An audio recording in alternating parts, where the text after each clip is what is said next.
la paix de notre Seigneur Jésus-Christ règne partout où vous êtes en train de nous suivre. Allez-y comprendre, c'est votre émission. Likambo Yamafuta. C'est l'onction qui fait la différence. Encore une fois, je vous dis bonjour.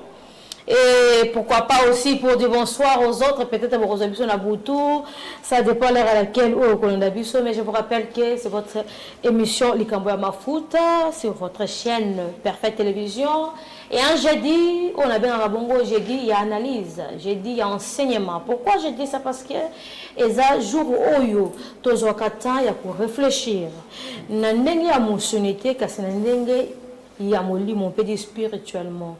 Au kotanga na yo Bible, mais façon ni oyo tanga ka Bible. Est-ce que yo tanga ka Bible, c'est leur pensée na yo, to c'est leur pensée en Zambie. Parce que au kotanga Bible, ce qu'on comprend nango selon yo, soit et comme mayo na libulu, soit et comme mayo na kati na Zamba. Pour na kati Bible ba lobi liboko esali lisumu kata yango. Okinosela lisumu go zwimbeli okati ya otikali ndengwana. Donc ce que tanga ndenga spiritualité, ce qui peut me lire mon sang toi sungio, ne ko comprendre. On a bien que Jésus ezaka analyse yango moni to zalaka na église collège mondial pour la dimension intégrale de l'homme ou soit to bien bongo collège de Jésus-Christ. Avec bango te développer sur un sujet moko oyo ezaka peut-être tabou dans l'église mususu pour baloba yango. Ezaka choc pour na bato mususu, mais mutu oyo a eu connaissance ya parole de Dieu, père ezaka na besoin à son enseignement à Kovanaka Kimia à Zubik à Komi et si ka oyo moniki côté wana comprendre te et ali sumuté to ko pesa ba adresse so pour comprendre te au ko benga. Mais je vous rappelle que nous sommes en direct, le numéro est affiché là, mais to ko fongo la côté. Le jeudi passé, on avait développé sur un sujet, je disais un sujet et zaki bongo les jeunes. Ba jeunes il auto ko sala kana l'église. On se pose des questions.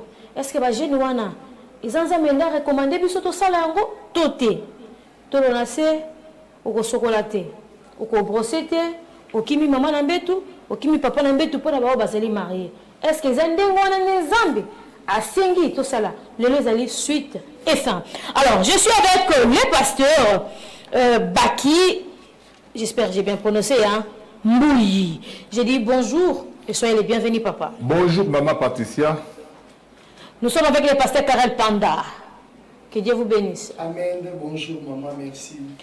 Nous sommes avec le pasteur Jonathan Matondo. Papa Kola Pambola yo. Merci beaucoup. Nous avons Pambola Banadina Bisso. La vérité au rendez-vous. Vous connaîtrez la vérité et la vérité vous rendra libre. Avec le pasteur Benjamin Ouane. C'est ça, hein? J'ai bien prononcé. Hein? Je n'ai pas massacré aujourd'hui. Bonjour. Bonjour et l'assistance aussi du pasteur Saint-Pierre et Mwanangoy en coulisses. Je vous salue, papa. Pasteur Baki. Tobanayo, hein? Le jeudi passé, tu as soleil qui m'a camboui. Il y a jeune sujet tous avec nango ezaki na ba réaction bato ba benga ki mais vraiment bato bazaki na sengo ndingi bo développer ki yango mais na lingi le peut-être développer on sous ma kasi koleka to vandi sa penza comme ça te conclure sujet wana malobombo kawayo. Merci maman Patricia. To pesi bana ya Nzambe mbote oyo balandaka émission ya biso likambo ya mafuta. Bosenga na biso ezali ete bomeka kolanda biso lelo bokozwa eloko nini ya solo oyo ebengami jeune. La fois passée tomekaki kolobela na oyo ezalaki sujet na biso oyo tozokende nango na mokolo na lelo oyo ya jeune. Tomekaki kolobela bana ya Nzambe po batala lolenge bango basalaka jeune na bango ya kotika fufu ya kotika mbetu kotika biloko ya kolia na koloba na biso tomekaki kokota na oyo ezali loba ya Nzambe biso etanke basali ya Nzambe esengeli nyonso euta epa ya Nzambe, c'est-à-dire nyonso euta na kati na loba ya Nzambe. Tokomeka muke koloba muke na oyo tomekaki koloba la fois passée. Tokotaki na kati ya loba ya Nzambe topesaki mukanda na biso ya liboso oyo ezaki ya Matthieu 17 verset 19 à 21. Matthieu chapitre 17, verset 19 à 21. 19. Alors les disciples s'approchèrent de Jésus et lui dirent en particulier, « Pourquoi n'avons-nous pu chasser ce démon? C'est à cause de votre incrédulité, leur dit Jésus. Je vous le dis en vérité, si vous aviez de la foi comme un grain de sénévé, vous diriez à cette montagne, transporte-toi d'ici, là, et se transporterait. Rien ne vous serait impossible. Mais cette sorte de démons ne sortent que par la prière et par le jeûne. » C'est-à-dire, makambo ya bajene, ebandi na mukanda oyo bauti kotangela biso, sorte ya bajene ya lulenge ya boyezali réponse oyo Yesu apesaki na badisciple na ye, oyo bakokaki kobikisa mwana oyo abanda kobela te. Sorte ya bajene ya boye, bajene ya boye sengeli, nde esalaka ete bademo balungwa. Nde esika lelo tomoni mukili na biso, ebele ya bana ya Nzambe, ebele ya mangomba, babandi kosala je na bango kolanda Biblia, kolanda oyo ekomami. Tomekaki lisusu kotambola, topesaki lisusu mukanda mosusu. Oyo esalaki ete totala lulenge nini bajene banda koleka na ville ya Ninive. Nde topesaki mukanda na biso ya Jonas, chapitre 3, verset 5 à 8. Jonas, chapitre 3, verset 5 à 8. Les gens de Ninive crurent à Dieu, ils publièrent un jeûne et se revêtirent de sacs depuis le plus grand jusqu'au plus petit. Les choses parvinrent au roi de Ninive, il se leva de son trône, ôta son manteau et se couvrit de sacs et s'assit sur la cendre. Et il fit faire dans Ninive cette publication, par ordre du roi et de ses grands, que les hommes et les bêtes, le bœuf et les brebis ne goûtent de rien, ne pèsent point et ne boivent point d'eau, que les hommes et les bêtes soient couverts de sacs, qu'ils crient à Dieu avec force et qu'ils reviennent tous de leur mauvaise voie et des actes de violence, donc leurs mains sont coupées.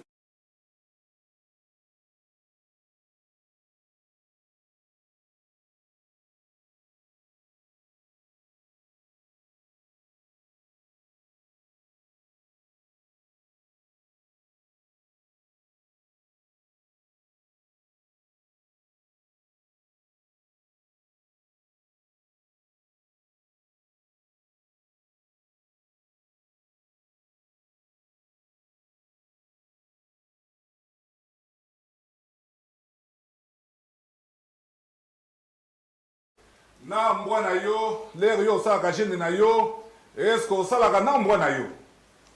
Toyebi te. Parce que na mboka ya Ninive, bato nyonso basalaki ba jeune, kobanda ba roi, kobanda ba mikolo na bana mike, bato nyonso ya mboka mobimba basalaki jeune. Babanda kolia te, babandaki komela te. Yo moto banda kosala jeune, soit disant que te jeune oyo, même mboka ya Ninive basalaki yango. Mais na mboka ya Ninive basalaki jeune, basalaki yango po na mariage te. Basalaki jeune na mboka ya Ninive po na koluka musala te. Basalaki mboka ya Ninive basalaki jeune po na koluka mbongo te, koluka libala te. Awa bato wana basalaki jeune na bango ya Nzambe ayokelaki bango apesaki pe yana. Toyaki kopesa mokanda mosusu ya Matthieu 6, 16 à 17. Matthieu chapitre 6, versets 16 à 17. 16. Lorsque vous jeûnez, ne prenez pas un air triste, comme les hypocrites qui se rendent le visage tout défait, pour montrer aux hommes qu'ils jeûnent. Je vous le dis en vérité, ils reçoivent leur récompense. Mais quand tu jeûnes, parfume ta tête et lave ton visage. Awa ezali jeune oyo Yesu alakisaki na badisciple na ye, parce que pour na kosala jeune esengeli Yesu alakisa na badisciple na ye. Nde badisciple peut-être babanda kosala ba jeune ndenge na bango, esengeli Yesu alakisa bango jeune. Ayebisi bango alobi l'air bino bokoyeba ko jeûner, esengeli bozwa parfum botia na mitu na bino. Mais chose grave, tozomona bato baza ko jeûner batiaka parfum te. Ayebisi bango soki ogene kozwa na air triste te kozala na air triste te kolakisa elongi ya mawa te lere oza kogene nde totunaki bandeko na biso eske lere bino bogenaka eske botiaka parfum lere bino bogenaka eske bozalaka na air triste or tomoni soki moto asali jeune ya 10 jours 3 jours soki abimi ere ezalaka toujours triste parce que nzala ekangi ye makasi nde tolobi jeune wana lere bayezu alakisaki bango alobi te soki bosali jeune oyo esengeli bato bayeba te ke bozosala jeune mais chose grave tozokamba komona ebele ya bato lelo baza kosala jeune na bandako yo oza na mwana asi ayebi ke mama azosala jeune papa azosala jeune te jeune ya nzambe basalaka yango te sans ke bato mosusu bayeba yango ezali sekret ya motu na nzambe na ye toye lisusu kozwa mokanda na biso ya Marc 1:12-13. Marc chapitre 1 verset 12 à 13. Verset 12. Aussitôt, l'Esprit poussa Jésus dans le désert où il passa 40 jours tenté par Satan. Il était avec les bêtes sauvages et les anges le servaient. Awa tolobaki lisusu na bana ya Nzambe Yesu azalaki poussé na esprit po asala jeune na ye.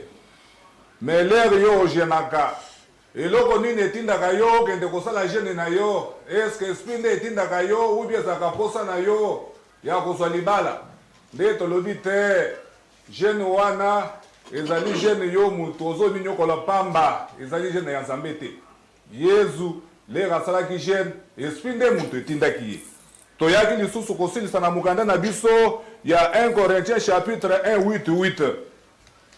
1 Corinthiens chapitre 1:8 verset 8. Ce n'est pas un aliment qui nous rapproche de Dieu. Si nous en mangeons, nous n'avons rien de plus. Si nous n'en mangeons pas, nous n'avons rien de moins. Nde mukanda na biso toyeba kosukisa nango kotuna Nzambe alobi te ezali biloko ya kolia te oyo tozoboya kolia bafufu kolia bakwanga bamadesu tozosala jeune tozobima bambetu te wana ezali jeune ezali biloko ya kolia te nde ezopekisa biso po tokutana na Nzambe na biso apesa oyo yano ndeko na ngai nde tosilisaki koloba te jeune ezali kokila bafufu te jeune ezali koboya mbetu te jeune ezali koboya biloko ya kolia te soki yo ozolia biloko te ozobuma nzoto no pamba. Ezali kambu ya mafuta na pesa ki papa 2 minutes pasteur Karel na oki lolenge pasteur Mbui ameki ko sembola pona ko rappeler biso lolenge nini o to soyolaki le jeudi passé kasi préoccupation na ngezali boy bolobi ke jeune ya solo eza ko kila fufute eza ko kila ko lia te eza ko kila boete kasi pona ko yeba ke molimo zo pousser yo sala jeune mutu na ko yeba lolenge nini. Parce que tu que les batailles sur l'église, ceux qui ont un problème, moko, tous au moins que vie de prière ne soit kokita. Il faut que les Koluka, le Nzambe, na état moko, aux en état jeune pour prier pour aux en la présence de Nzambe. Ils ont dépendre le ni ni o yo kolingo ça la jeune na yo. Si ko poto yeba ki molimo mostondo tindi biso to gêner. Il faut tout ça la ndeni, tout ça en attitude nini. Merci beaucoup maman pour na maloba. Na pamboli Nzambe lisusu na remercier Nzambe lolenge a permettre biso toyeba kokuta na lisusu pe koloba na tina na ye. En tout cas mutuna oyo ngai na sepeli nango makasi. Mais eloko na lingi toyeba na ko retenir ezali boye. Kaka lolenge pasteur Baki auti koloba awa.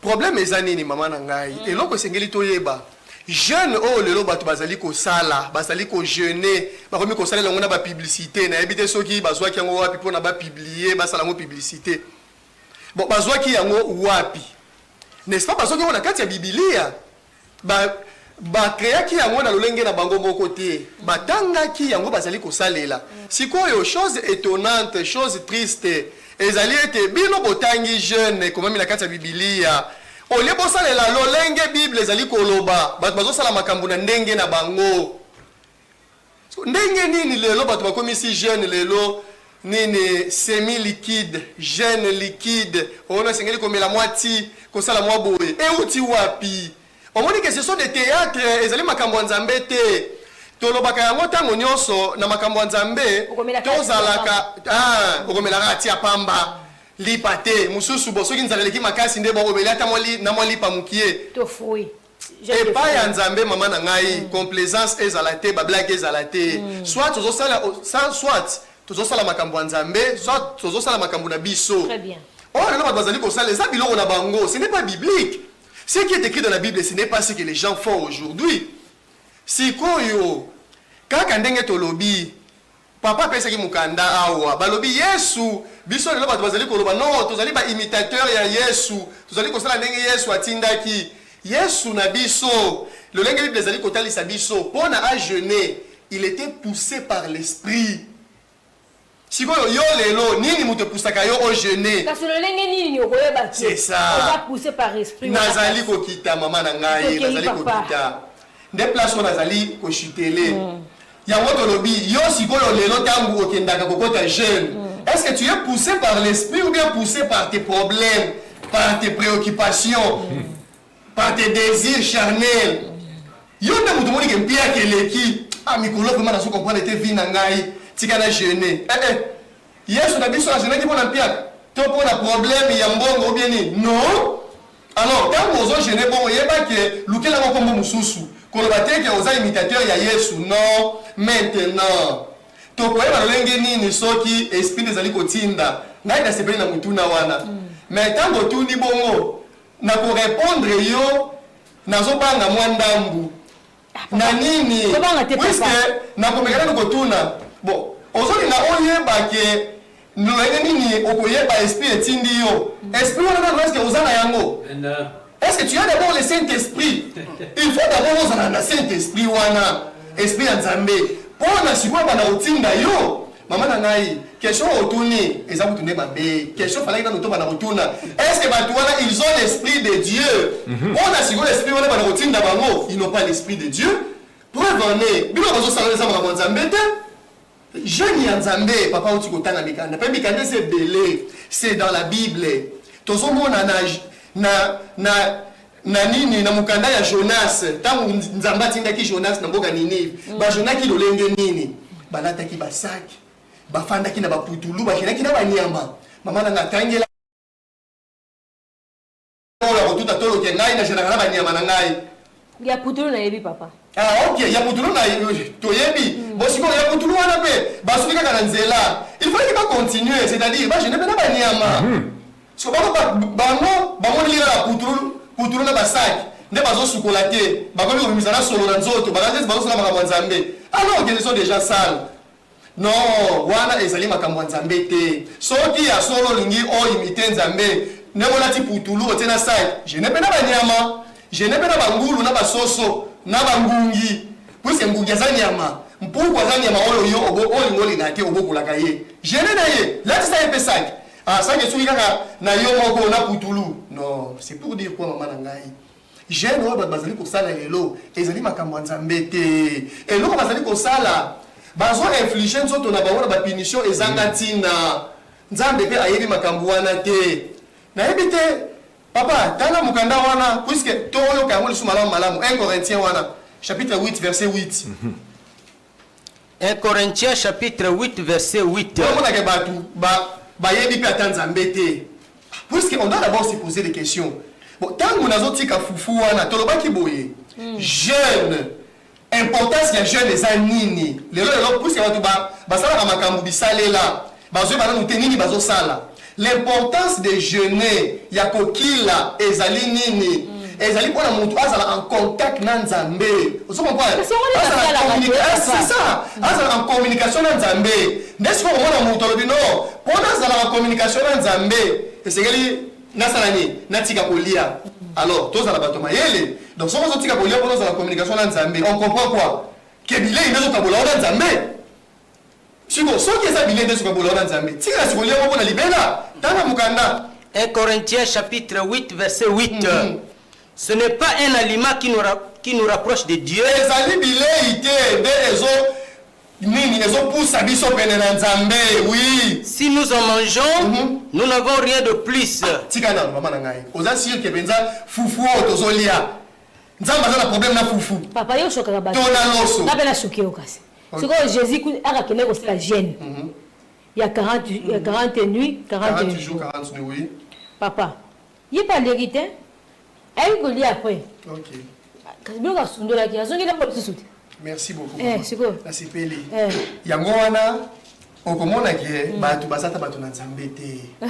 Yoka sikoyo nazoyebisa yo ke tango bazozwa exemple ya Yesu donc Yesu pe kasi akila ki pe kolia bazo ba kuta basilisi ayoka kina nzala yazo mona nzala ya Yesu kolia Yesu za kolia fufu.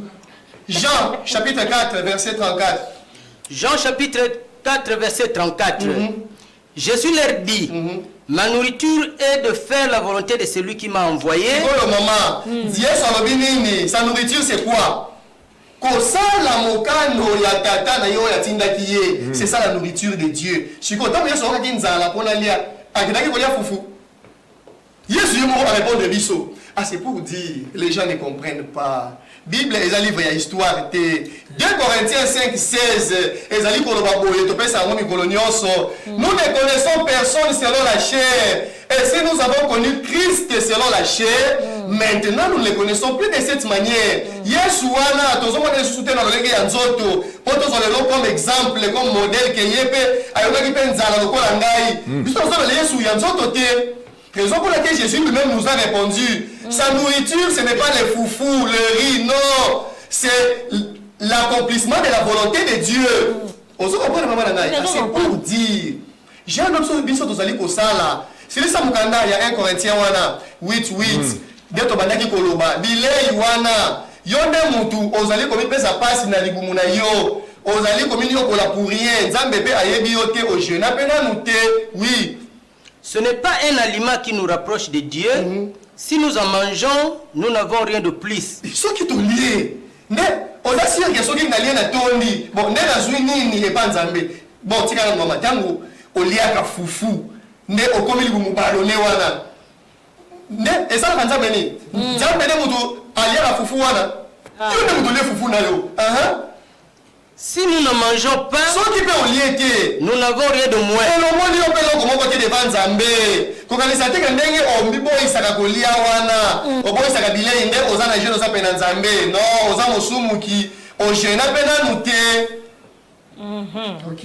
Ok. Alors, Ezali Kambo Mafuta, je vous rappelle que nous sommes en direct. Si je n'habille sur Ezali Boye, le jeune, papa va mettre symbole. J'espère qu'ils vont comprendre. Mais ce qu'on comprendre, c'est Mutuna, ne les kamama fout des akalisa c'était. Soko bengi, toko yamba. Kasi papa Jonathan, na lingi na yeba. Lo lenge nini, bino na collège, bojenaka. Bino pe bojenaka. Pour quand même la Bible. Très bien. Merci beaucoup maman Patricia, Nzambe na biso apambola yo. Amen. Nzambe apambola bandeko nyonso bazwami kolanda biso na bisika bazali. Nzambe atindi biso na plateau ya lelo mama eza pona kobikisa moko azolanda biso. OK. Et pas na Nzambe azar ezalaka te. Amen. Ezala basusu certes na moment oyo bazozanga même courant, hein, pona kolanda biso en direct koyoka mongongo na Nzambe to pe vérité ya Nzambe ezalaka ndenge nini. Alors, oyo a eu l'opportunité à prendre biso na kanisi à perdre ya route les apona lobi kuna ye. Tozolo bela natina ya jeune. Tolobaka mikolo nyonso na oyo etali recommandation biblique. Kopesa dîme na collège topesa ka dîme mais topesa ka dîme ya mbongo te ya biloko physique te oyo ba memaka na mbongo physique te. Topesa ka. Na collège tozwaka baptême puisque eza biblique. Mais tokendaka te na baptême ya mai physique po mai physique esukaka na poso ekoki kosimba esika masumu ya mutu ezate wala eza baptême ya kuzoba na collège topesaka offrande oyo topesaka ya Isaac soki topesi yango Isaac azongelaka mutu ya pesi bakendaka na Isaac na ye te. Amen. Donc na collège tosalaka nyonso na collège tosalaka pe jeune. Amen. Po Yesu oyo aza modèle biso tondimelaka Yesu mutu abateli biso po tozala ti lelo tokoma na plateau mama eza Yesu mutu mosusu te biso tondimelaka totangaka même Bible oyo bandeko batangaka sauf que biso totangaka yango kolandisama na molimo mon santo, le Saint-Esprit. On ndenge tuni na papa na ngai Karel que okoyeba ndenge nini Saint-Esprit azotinda yo au gêné. Oui. Est-ce que yo na nous na Saint-Esprit? Yo za na Saint-Esprit te, oza na Saint-Escroc. Amen. Pasteur na yo aza na Saint-Esprit te, aza na Saint-Escroc. Maman na ngai. Oui, papa. Ba pasteur nyonso oyo yebi. Ezala ba prophète, ezala ba archibishop. Ezala na catholique. Ezala na protestant. Ezala na cubaniste. Na ba confession religieuse nyonso oyo biso to yebi. Sauf na biso na collège. Ba pasteur wana nyonso ba kokota lola te. Oh. Oui. Kaya bino? Eza bongo. Maman na ngai. Bazo boloma batu au lieu ya kopesa batu vie. Oui, il faut te gêner. Mais tangisa biso le vrai gêne. Tangisa biso comment gêner. Pas so comprendre la Bible charnellement que ndenge bazo le banatina ya ko gêner, to gêner nourriture pour Yesu alia quitter. Papa Karel a soumis biso na Jean 4 34 si je m'abuse pas que kolia ya Yesu ezala ki fufute, ezala ki mikatete, ezala ki losote. Tokoki ko remplacer jeune wana par Babylone ko eza visible te koki mambetu eza jeune ya Nzambe te papa uti koloba ko tika kolia fufu ko tika ko se privé ko mela mai ba jeune nyonso wana Nzambe ayebi yango te. Nzambe ayebi jeune. Tokokoma mama. OK, papa. Tokokoma. Toza awa pona kusunga ba oyo baza na ignorance. OK. Ba yeba vérité, vérité wana nde ebikisa bango. Nous sommes là pour ça. Tozo futate, tozo leka na télévision te pona côté ya mateya lokuta o bandeko ba yebi ko bandakala non. Toye côté ya oyo matoi ya moto yokana note, oyo miso ya moto. Et moi non te. Maman na ngai. Papa. Basunga biso na mukanda oyo. Ava basunga biso za ndeko abengi mboka musika tokoyamba yeto ka motuna na yebi papa. Oui, problème exacté. OK. Allô, bonjour. Bonjour, maman Patricia. Oui, bonjour papa. Comment on a bengi biso wapi? Ngai nazali awa monsieur Joseph na bengi na Bibwa. Oui, papa. Tozo kayo. Oui, naza na mutuna moko awa nayoki papa Karel, hein? Pasteur Karel a lobby Jésus a gênaki. A lobby gêne ezali pour tout temps aza ko gêner pour apôtre. Loba tozoka.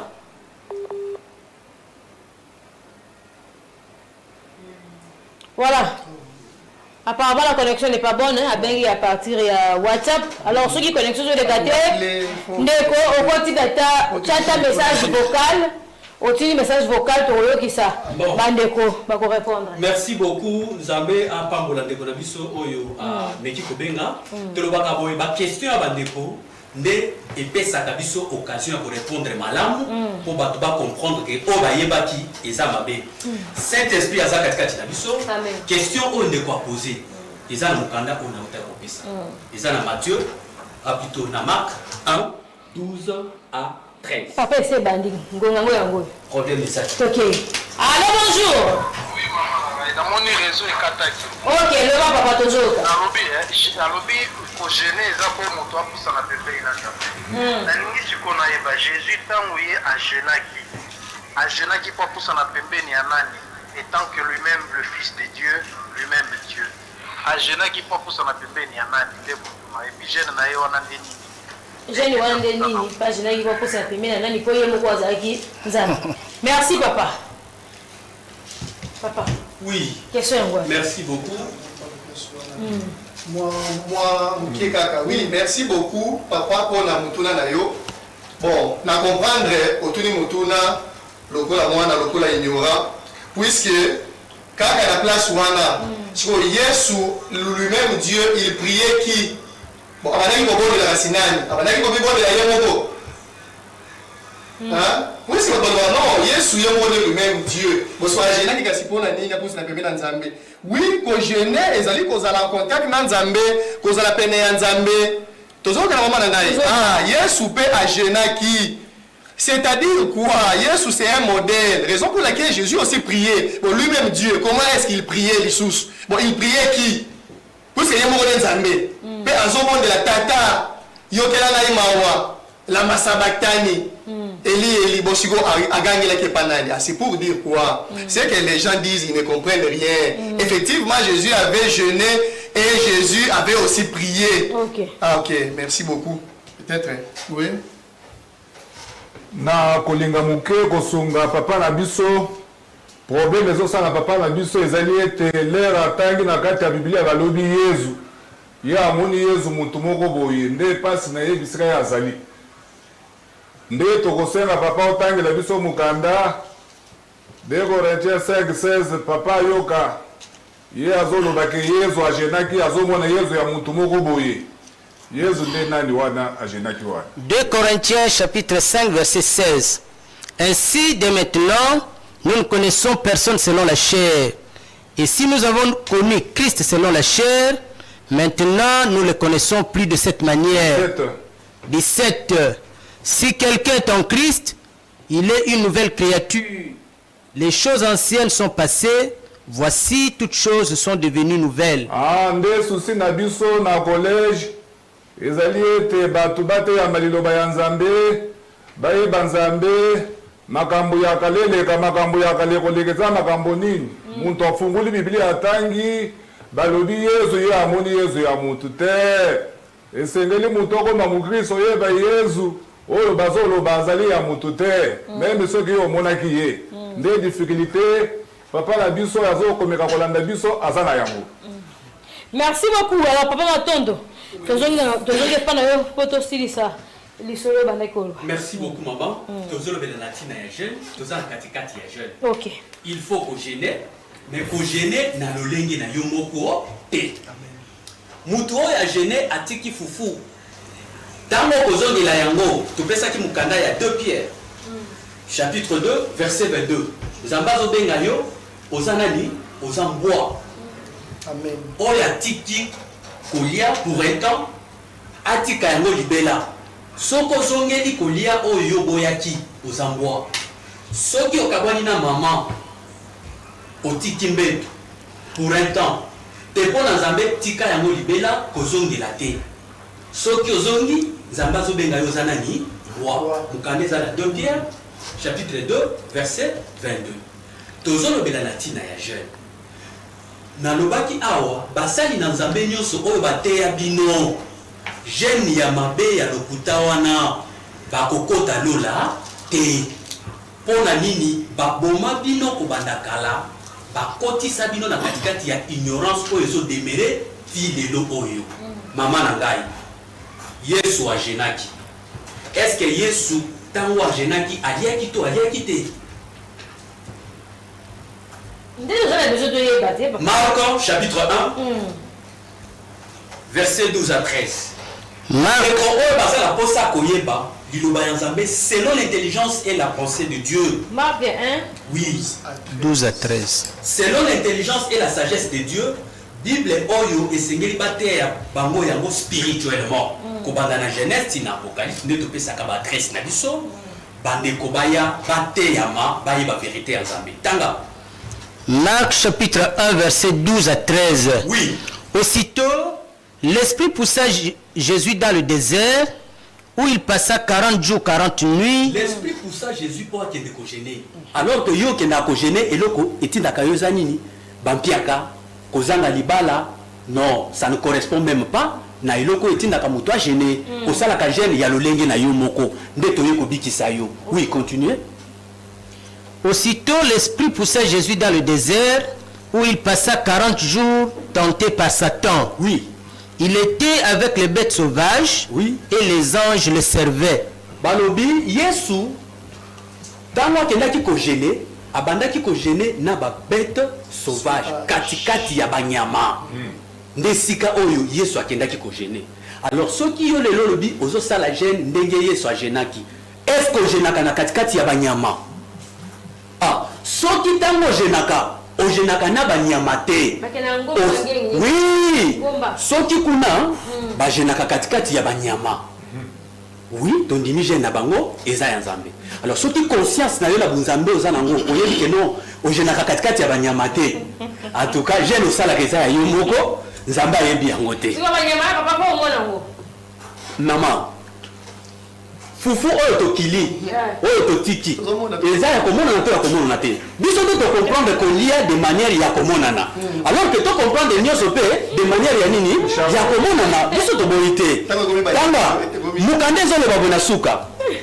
Ajenaki Yesu ajenaka na babet banyama ya zamba banyama ya kanda bazawana ndozo gene. Yokani nelekanaki oui les anges. Il était avec les bêtes sauvages et les anges le servaient. Maman, ba ange bazalaki wana ko servir Yesu. C'est-à-dire azalaki na service na yeni traiteur. Balobi ba ange bazalaki wana pona ko servir Yesu pendant qu'il jeûnait. Sikoyo babana ko servir biloko ni. Mutu soka yebisi oke ko jeûner za kotika fufu kotika mini loso aboma vi na yo wana eza mate ya kindoki. Yesu tango abandaki ko jeûner topesi mukanda. Yesu abandaki kolia. Yesu atikaki fufu te. OK, mutu ezali boye papa. Bonjour maman Patricia, ma question est adressée au pasteur Jonathan. Comment savoir que ce pasteur parle de la part de Dieu, car il vient de traiter tous les pasteurs de faux et n'entreront pas au paradis ou au ciel. Question de maman Mylène. Merci beaucoup maman Nangai.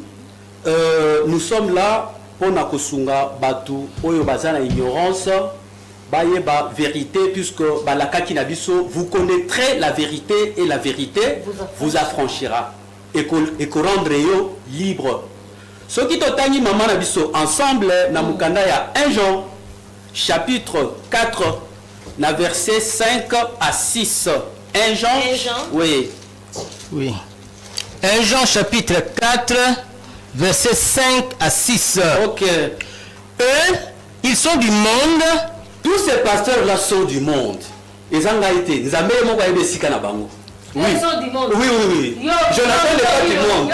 Jonathan n'est pas du monde. C'est pourquoi il parle d'après le monde. C'est pourquoi il vous prêche le gène d'après le monde. Oui. Et le monde les écoute. Et tout le monde sait que pour gêner, ça kotika fufu, kotika mbeto, kotika. Attends, muto akota l'église te maman. Ce que tu n'es, oui, c'est lui tout gêner les lots. Ayebi déjà que non, ko gêner ça kotika ni. Fufu, koboya komela mai. Waneza ba oyo baza du monde. Groupe ya ba pasteur nyonso wana. Mais oui, continuez. Nous sommes de Dieu. Nous, le collège. Toza ya Nzambe. Oui. Celui qui connaît Dieu nous écoute. Ah, oui. Celui qui n'est pas de Dieu ne nous écoute pas. Oyo za ya Nzambe te. Akoki koyeba te le vrai jeune oyo Nzambe azoloba. Pour awa de l'autre kotanga. Le jour il y a jeûne ou pendant le jeûne il y a Yesu, yemoko bana ko sala nini? Kolia. Ah, papa Jonathan tika. C'est plutôt que les gars kuna to kiamba kama mlai pamba. Yo boy ba pasteur wana. Siko loko nini pe biso to konzima ke yo peza na kata le frère. Mais touti kotanga awa alobi. Yo milongoli. OK. Mukande lobi kaka même mukanda. Papa tanga. Oui. Et eux, ils sont du monde. Oui. C'est pourquoi ils parlent d'après le monde. Le vrai pasteur tango azote ya tango azoloba. S'il parle selon le monde, azote ya biloko oyo mukili mubimbe yebi, bato bakota ke église te bayebi, baptême ya mai physique oyo encheg ya yebi, c'est pasteur et du monde. Ce kazote ya il faut qu'on paie sa dîme et que mukili mubaba yebi dîme ezalaka mbongo pe ba memaka yango na maboko. Ce pasteur là est du monde.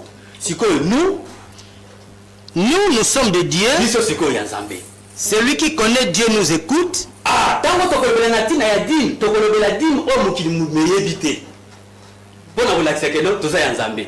Tango tokolobela jeune lokola lelo, tokolobela jeune na sens oyo mukili mubimba eyebi te. Po biso toyebi ke non, Yesu tango abandaki ko gêner, babandaki kopesa ye biloko kolia, abandaki kolia. Donc Yesu akabonaki na fufu te, Yesu akabonaki na mikate te. C'est l'onction qui fait la différence. Numéro ezali on affiché. Na bino basala Nzambe oyo Monique oki kosala débat contradictoire na bainvité na ngai biso awa porte kangamaka te porte na biso polele obengi na numéro ezali wana tokosolola okoya Pasteur Karen mikana ni kofongola mwa mukie avant topesa bongo Pasteur Mbaki liloba. Ok, merci beaucoup maman na kolingana zala na loba na mwa lombangu jusque là kaka lolenge mutuna etuna maki pe bandeko na biso bazali na ba na mitungisi mingi sikoyo jeune wana bango basalaka jeune te jeune amuka sisa lolenge didi ngai na kolingana meka kobanda koloba nde na kotika malobe pa ya papa Baki po apesa biso ya malamu malamu na kolinga totanga mukanda Esaïe chapitre 58 to bandili na verset 3. Esaïe chapitre 58 verset 3,5 3. Que nous sert de gêner si nous ne le voyons pas? Que nous sert de gêner si tu ne le vois pas? Très bien. Le vrai gêne. Ah, jeune ya solo solo. Eza jeune était au bazali ko sala lelo non, yoka jeune ya solo solo oyo nzamba bazali ko loba yango yo. Oui. Badelo bazali ko gêner sans que ba mona. Aha. De mortifier notre âme si tu n'y as point regard. On a bazali ko mortifier âme na bango, komi bomanzala, komi pesa pasi pour rien. Il y a son qui est gêné alors qu'il ne gêne pas devant Nzambe. Il n'a jamais gêné. Okila na nute, so ki yo oboya ka fufu, ozoboya loso mbetu. Devant Nzambe na nute okila. Non, oui. Voici le jour de votre jeûne. Vous vous livrez à vos penchants. Donc yo pona o jeûner. Il faut gérer pour la penchant na yo. Ah non, en tout cas, dans la posa libala. Libala ndezali ko tungisana. C'est pas ça na yo ya nzoto. Ne penchant na yo, ne ozali ko génele. Ba jena ka pona biloko wana te. Wana osala ka makambu na yo. Pona voyage, pona mbongo, ba fia na ngani kolo ekangami na jeûner. Ozo sala makambu na penchant na yo. Ozo sala jeûne na Nzambe te? Oui. Et vous traitez durement tous vos mercenaires. 5-6. Oui. Quitte papa. 5. Oui. Et cela le jeûne auquel je prends plaisir. Est-ce là les jeûnes auxquels moi Dieu je prends plaisir? Des jeunes bazolinga. Oyo ozo ki la bile ozo mi pesa pasi. Ozo jeûner pour la bapancha na yo. Te wana jeune zambalinga kate. Yo ka jeune Nzambe, oui. Un jour où l'homme humilie son âme. Courber la tête comme un jonc. Ndesi aussi humilié wana na banzala aussi ogumbi mutu comme un jonc. Oyebi jonc. Ba fleur o ezala kaboué. Asiatie boé. Lokola ba misili. Oui. Et se coucher sous le sac et la cendre. Et cela ce que tu appelleras un jeûne. Oui. Un jour agréable à l'Éternel. Oui, voici le jeûne auquel je prends plaisir.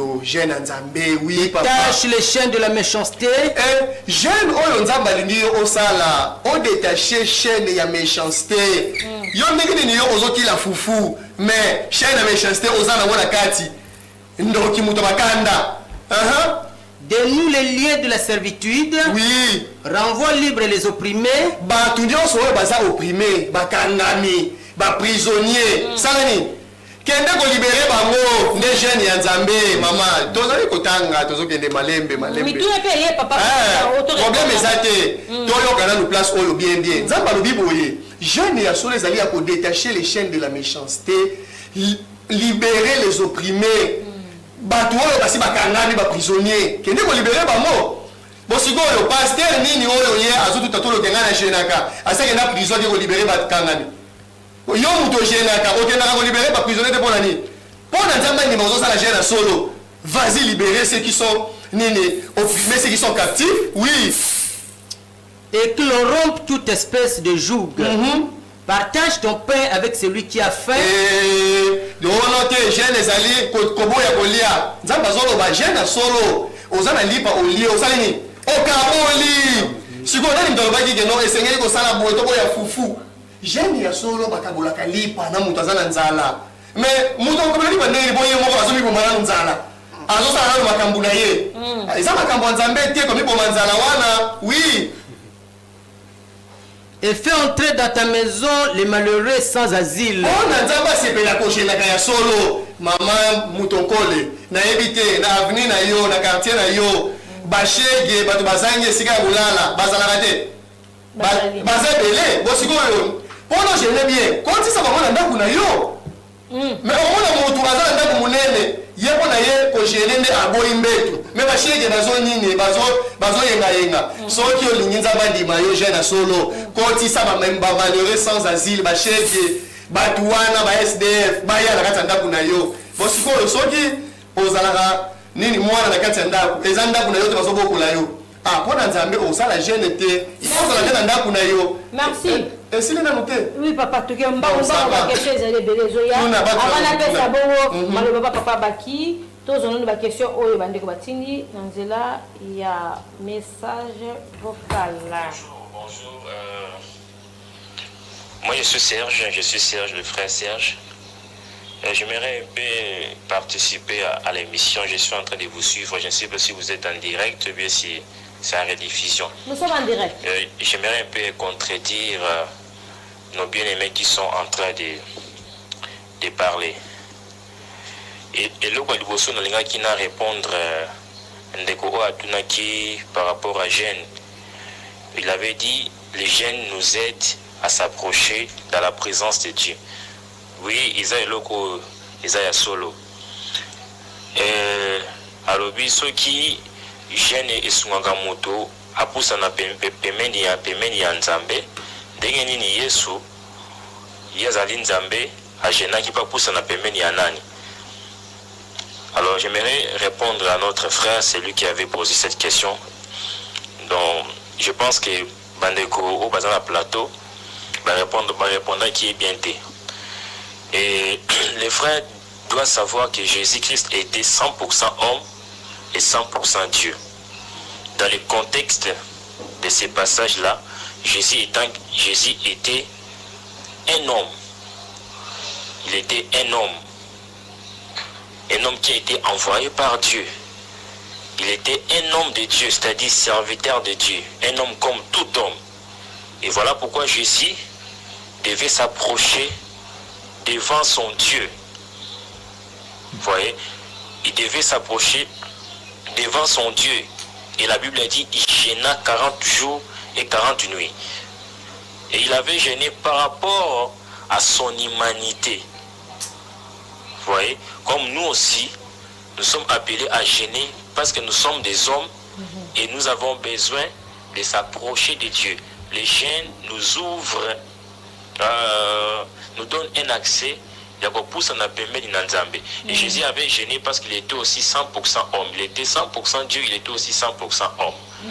Alors les bien-aimés qui sont en train de dire au bazan à plateau, bazan lobake, gêne, Yesu Shenaki, la Bible est très claire là-dessus. La Bible est en train de dire, Jésus, après avoir gêné 40 jours et 40 nuits, il lui fait.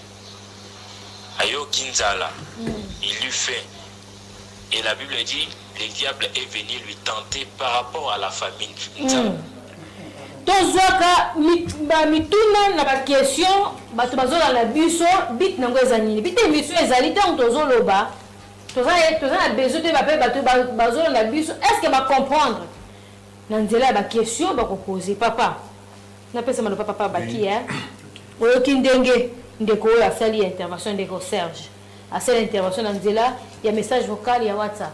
Alors réaction na yo par rapport. Merci ndeko na ngai Serge pona mutuna na yo leloko ezosala ngai pasi mingi ezali koyoka yo koloba te liloba ya nzambe eza clair te ndeko na ngai liloba ya nzambe bakotangela biso mokanda ya 2 Timothée 3:16.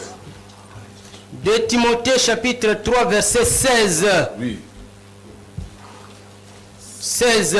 Toute écriture est inspirée de Dieu et utile pour enseigner, pour convaincre, pour corriger, pour instruire dans la justice, afin que l'homme de Dieu soit accompli et propre à toute bonne œuvre. liloba ya nzambe balobi makomi nyonso esengeli bata ya mutu. Liloba ya nzambe ezaka claire te, esengeli bata ya yo ndeko na ngai ozwa boyebi. Tokokende lumbangu juste tokende koyeba jeune ezali nini mpona biso bacolégien.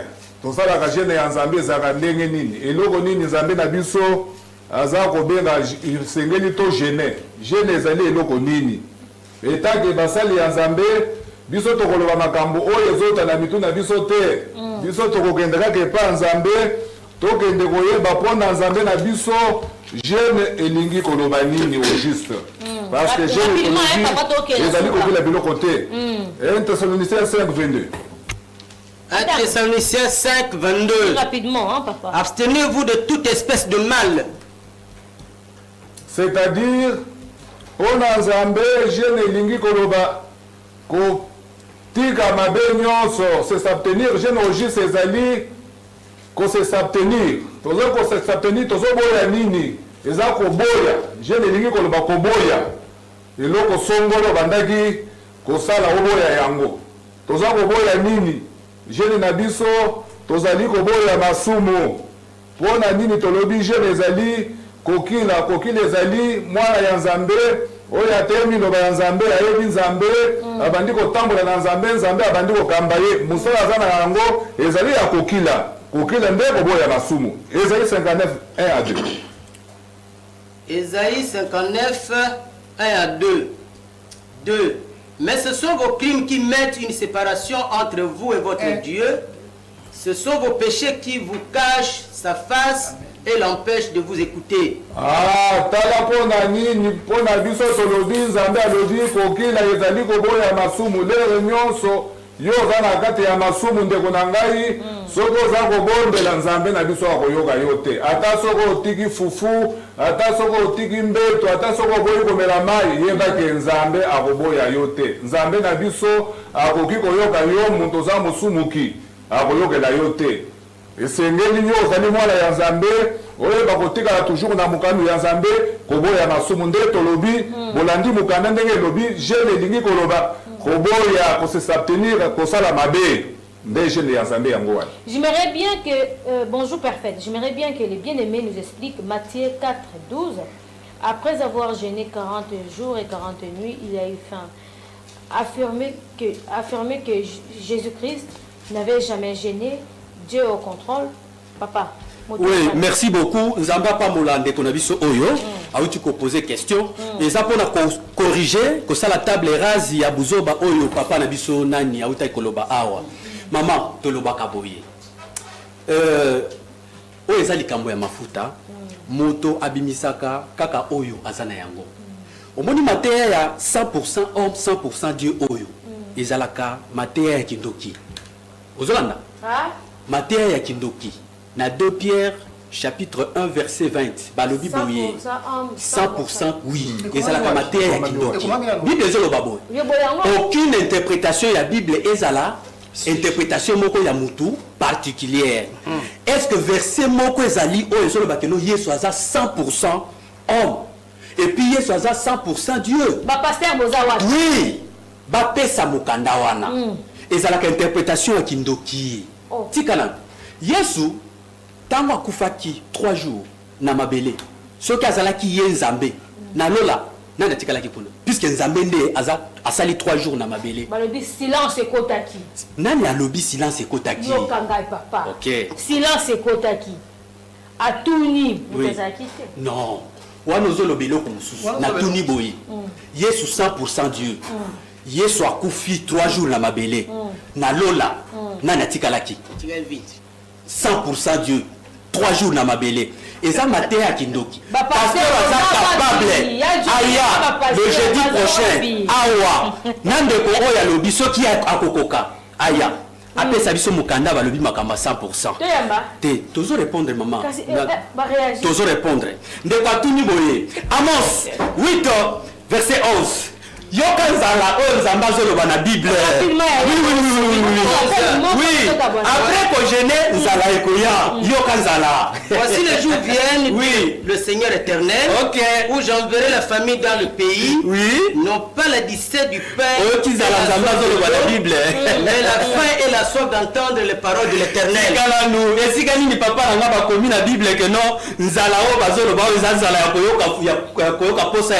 ya kolia soki fufu makemba ya kozongela mbeto bakomia ngo wapi papa wana eza mateya tolobi ya kindoki. C'est Patricia pardon ba pasteur bazo beta libanda mingi pardon. OK.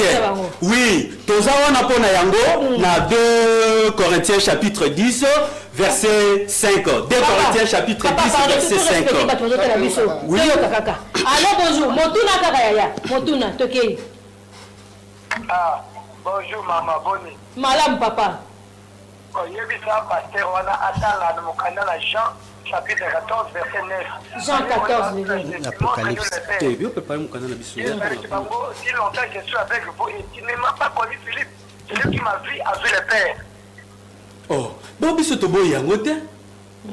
Il faut pas enseigner. C'est lui qui m'a vu, a vu le Père. Et Lingi Koloba. Est-ce que c'est lui qui m'a vu, a vu le Père? N'est 100%. Interprétation particulière. On a tout la bongo. Toyebi, Mukana on les athées. C'est lui qui m'a vu, a vu le Père. N'est 100% Dieu. Non. Bongo c'est quoi Jean 3,16 Zolobani. Oui, là. Il a donné son fils. C'est 100% yé. Kindoki, Yoka, 2 Corinthiens chapitre 10, verset 5. 2 Corinthiens chapitre 10, verset 5. Nous renversons le raisonnement et tout auteur qui s'élève contre la connaissance de Dieu. Mission Zamba Tindibiso et Zayangoyu. Bandela. 2 Corinthiens chapitre 10, verset 5. Oui. 5. Nous renversons le raisonnement et tout auteur qui s'élève. Pour renverser le raisonnement humain. Yo oyo tangaka Bible peut comprendre selon boye bina yo moko. Nous sommes là pour renverser yo na raisonnement wana nanu. Pour bima na ignorance. Donc tozo sala ngo pambate. Tozo sala yango po batu ba bima na ignorance. To lobaka mikolo nyoso mama. Tozala ki mesika baza oyo bango bazali. Yango oni ba mikana nyoso bakopesa wana. Toyebi yango koleka bango. Ozomona tozala ki na ignorance. Nzambe lelo abengi biso ndapesi biso esprit na ye poto yeba ko révéler Bible ko banda na Genèse na Apocalypse spirituellement. Et si ka ba komi 100% ba ya kopesa verset wana tozozela yango awa ata jeudi prochain boya to sala farafa mukanda wana emona la soke bona ni teza mateya kindoki. Merci beaucoup. Pour la bande ko batali biso boza bona mituna to boza na besoin beaucoup tena ba pasteur boka be adresse l'église. Avenue Funa numéro 49 Arrêt Zigida, commis de Kinshasa, Soko Keiwana, mercredi. Oui, samedi, dimanche. Samedi et puis dimanche. Beaucoup de bongo na collège Mobimba. Ba question na bino beaucoup na bango. Ce qui fait, ozali na commis de Kinshasa te, ozali pene wana côté Masina, au na 3e rue de Bonhomme numéro 125. Commis de Matete, arrêt Macrevette, ou soit au Kei, na veni, na quartier Kwenge 2, commis de Matete, na arrêt Mosquée, ou soit au Kei, na Mongafula, na arrêt Mounongo, avenue Volcan, référence arrêt Garage, ou soit carrément au Kimbanseke, au Kei, na référence Moleka, na avenue Bel Air, non, quartier Bel Air, avenue de l'école numéro 108. On a un numéro de contact. Bolingi wozo bango wozo na bango pour nos questions botumisa bango. Ezali na plus 243 81 16 46 000 ou soit au Benina 090 70 52 840 ou carrément Benina 09 994 fois 584 39. Alors, tu commis na suka l'émission na biso, matondo mingi na pasteur Karel Panda, matondo mingi na pasteur Benjamin Wane, na pasteur Jonathan Matondo, na pasteur Baki Mbouyi, merci l'assistance, il y a pasteur Saint-Pierre Mwanangoy, et puis l'assistance il y a David Adiana. Je remercie comme ça mon équipe technique. Merci beaucoup à Hervé Koulinfouka, merci à Adjo Moulumba, merci Réveil Coupa, un grand merci à mon DG Peter Chani et je profite, n'est-ce pas, pour souhaiter un jovial anniversaire à mon fils aîné Israël Kassongo Katako. Maman vous dit bisous et au revoir.